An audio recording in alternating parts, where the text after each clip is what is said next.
Guys, আমার স্বাদের noodles. অনেক স্বাদের নুডলস অনেক কষ্ট করে বানাইতে গেছিলাম গাইস, কিন্তু এটা নুডলস না হয়ে নুডলসের হালুয়া হয়ে গেছে। নুডলসের হালুয়া হলে কি হবে, জিনিসটা কিন্তু অনেক মজার ছিল। এই জীবনে গাইস এরকম ল্যাটকা ভাটকা নুডলস জীবনেও খাই নাই। নুডলস খায় নিজেই বিরক্ত হয়ে গেছি। এখন তো তোমরা ভাববা আমি নুডলস রান্না করতেই জানি না, আসলে ব্যাপারটা এরকম না। ব্যাপারটা হচ্ছে সব তিতাস গ্যাস কোম্পানির দোষ। অনেক অনেক পরে স্বাদ করে নুডলস রান্না করতে গিয়েছিলাম।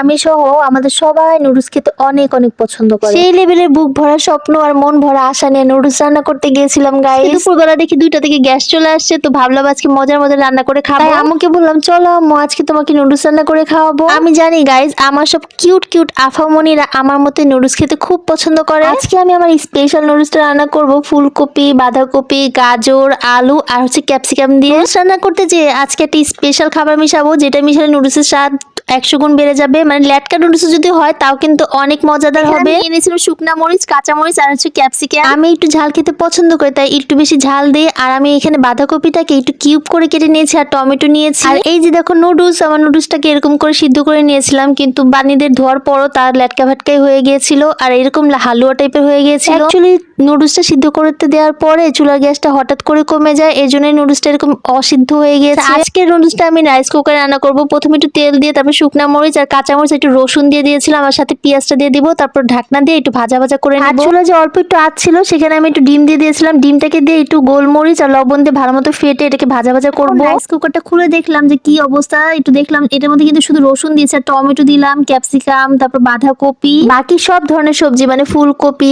আলু, এগুলো সবকিছু দিয়ে গাজর টাজর দিয়ে তারপর আমি এটাকে নাড়াচাড়া দিব আর ঢাকনা দিয়ে সুন্দর করে রেখে দিব যাতে অল্প একটু সিদ্ধ হয়ে যায়। সাথে একটু সয়া সস দিয়ে দিব। এর মধ্যে কিন্তু আমি একটু লবণও দিয়ে দিয়েছিলাম হালকা করে, আর একটু গোলমরিচের গুঁড়া দিয়ে দিয়েছিলাম যাতে টেস্টটা একটু ভালো হয়, আর একটু টেস্টিং সল্টও দিয়ে দিব। পরে এসে দেখি এটা একটু হালকা হালকা সিদ্ধ হয়ে গিয়েছে। লাস্টে আমি একটু চিনি দিয়ে দিয়েছিলাম, কারণ চিনি দিলে সবজির স্বাদ দ্বিগুণ হয়ে যায়। এখন একটু নাড়াচাড়া করে করে তারপর হচ্ছে গিয়ে একটু ভালো মতো মিক্সড হয়ে গেলে, মানে হালকা মানে হাফ সিদ্ধ করতে হবে, হাফ সিদ্ধ করলে কিন্তু সবজিটা খেতে বেশি মজা লাগে। তারপর দিয়ে দিব আমার সিদ্ধ করে না রাখা নুডলস, এগুলো দিয়ে আমি ভালো মতো মিক্সড করব। আমার হালুয়ার মতো নুডলসটাকে এরকম করে মিক্সড করতে করতে আরো বেশি হালুয়া হয়ে গেছে গাইস। কাঁদতেছিলাম আর রান্না করতেছিলাম, কি করব ভাবতেছিলাম এটা কি করে খাওয়া যায়। সাথে দিয়ে দিলাম নুডলসের সাথে রাখা সেই মশলাটা, তারপর লাস্টে দিয়ে দিলাম মেরিনেট করে রাখা মানে ভেজে রাখা ডিমটা। ডিম দিয়ে সব মিক্সড করে তারপর হচ্ছে নাড়াচাড়া করবো ভালো মতো। তোমরা টমেটো সস দিতে চাও তাহলে দিতে পারো, আর বেশি মজা লাগে। আর সাথে যদি তোমরা ভিনেগার দিতে সেটাও দিতে পারো, আমি দিই। গাইস নুডলসের স্বাদটা সেই লেভেলে মজা হচ্ছিল, কিন্তু মানে হালুয়া হয়ে গেছিল। নুডলস আমি অবশ্যই স্টিক দিয়ে খেতে পছন্দ করি, যেমন একটু লম্বা লম্বা থাকবে, চুষে চুষে খাবো, ওটা অনেক ভালো লাগে। কিন্তু নুডলসের এটা হালুয়া হয়ে গেছে গাইস, কি আর করার। পরে আমি এইভাবে করে খাচ্ছিলাম, কিন্তু আমও বলছে এটা অনেক মজা হয়েছে। এই যে আমার হালুয়া নুডলসের হাল। Thanks for watching, tata.